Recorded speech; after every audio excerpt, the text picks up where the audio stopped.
Hi, my name is Kelly. I'm one of the inpatient physical therapists, and I just want to make a video about gait belts just to show you how to put them on, how to use them, just so that we can keep our patients safe, but also keep them moving.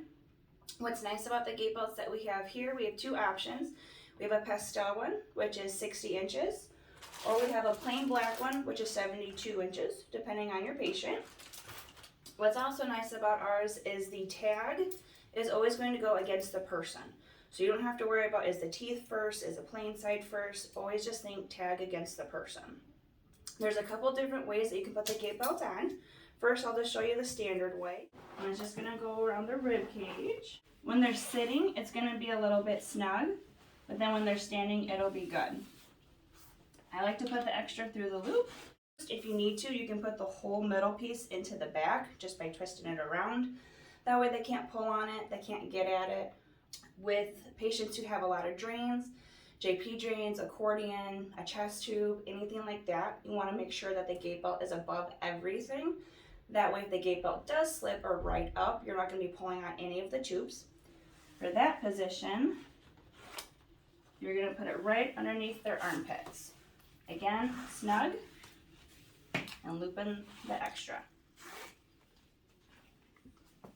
If you have a female patient who has wide hips and they're having troubles with standing, there's one more position you can do. So this way, if they need help with the standing part, you can be in front of them and help to lift their hips. And then that way, sometimes just the initial getting started is the hard part. With the standard position for females, you just want to make sure that it's right underneath their breasts. That way nothing's getting pinched and you have a good hold. So when you go to help somebody stand up, your hand is going to be in the back. You're going to have this type of a grip versus this type. Always have it from underneath so you can tighten it at any second. You have two options. You can do one hand or one on either side of their hips if you need to. When you go to help them stand, have them push through the armrest and then hold in. Same thing for walking. It's going to be the same grip. If you have somebody who's really unbalanced, you can still do this grip while they're walking because their hands are going to be forward on the walker anyway. When you are walking, if they're going to fall, you have a hold and you can stick your leg out and they're going to land on you. This way you can either do a control down your shin or you can get a chair in time, okay? If you need to as well, hands on their hips. If they go side to side, she's not shifting. I got her. She's not going anywhere, okay? Go ahead and turn forward.